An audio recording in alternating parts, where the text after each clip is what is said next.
Norway voted not to join the European Economic Community (EEC), the precursor to the EU, in 1972, but the bloc arrogantly thought it would still join within 2 to 5 years. Documents unearthed by Express.co.uk have revealed.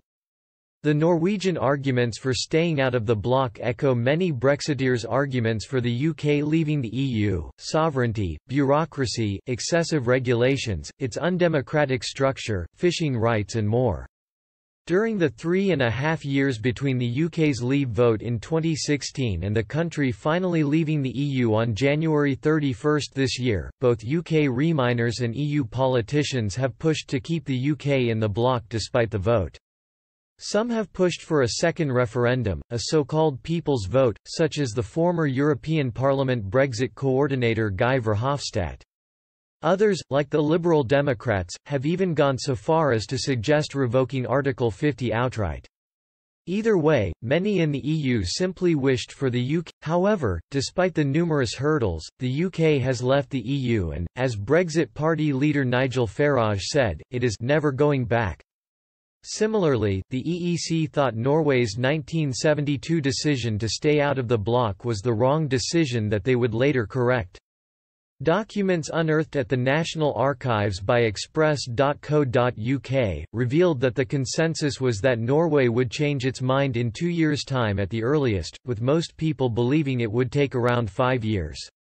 Of course, Norway never changed its mind.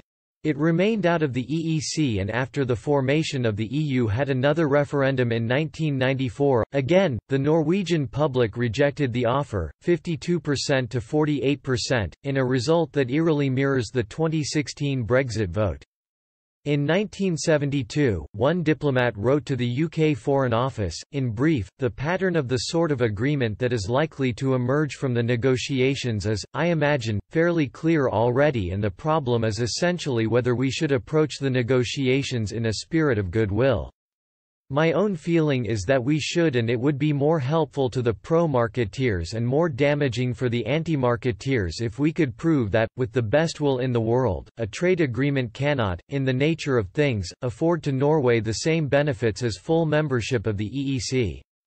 Only then may the anti-marketeers come round with time to recognize the error of their ways, and when that time comes, the closer Norway is to Europe the easier will be. On the other hand, we start the negotiations in a general spirit of let them stew. I am not at all sure that, far from forcing these stubborn people to change their minds quickly, we may not rather make them dig in their toes, threaten to leave and eventually leave NATO and look for other markets for their goods in Eastern Europe.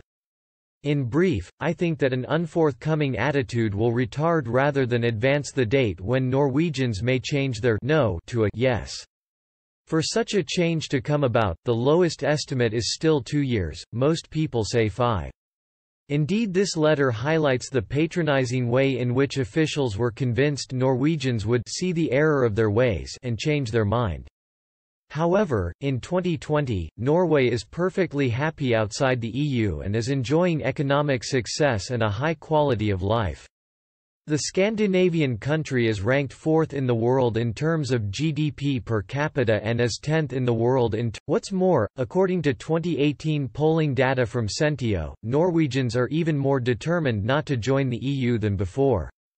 Only around 22% said they want to join the EU, with 67% saying they wanted to stay out. In this way, not only did Norway not change its mind within 2 to 5 years, it never changed its mind and is unlikely to do so in the future. Several EU politicians have hinted that the UK will regret its decision to leave, with former European Council President Donald Tusk admitting that is his personal dream for Britons to change their minds. But if Norway is anything to go by, this is unlikely to happen. On his last day in the European Parliament, Mr. Farage put it well when he said, "This is it, the final chapter, the end of the road, a 47-year experiment that the British frankly have never been happy with." What happens at 11 p.m. this Friday, January 31, 2002, marks the point of no return. Once we've left, we are never